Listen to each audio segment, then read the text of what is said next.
Hey everybody, my name is Marcus Stone, and in this video you will learn how you can easily add testimonials for your site in Duda.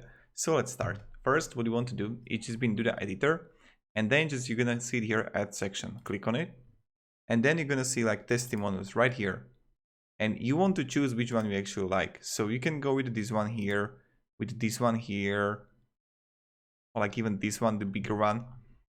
But I honestly really like this one. So we see it here.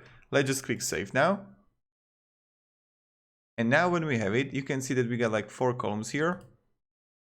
And this is raw design. This is not what we wanted. You can just easily change the image here. You can just easily change the text here. And yeah, so this is how you can actually do it. What you can also do, like the second thing, how I think you can do testimonials is when you're gonna add the widget, and you could add slider probably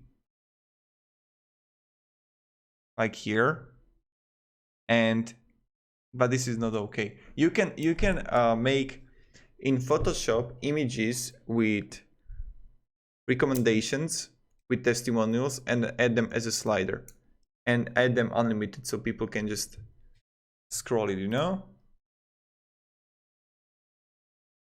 So that's also the way how we can do it, I think.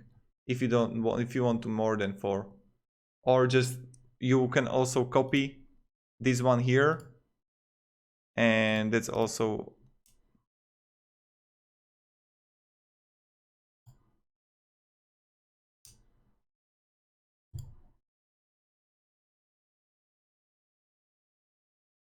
how you can do it. So thank you, have a great day, and see you. Goodbye.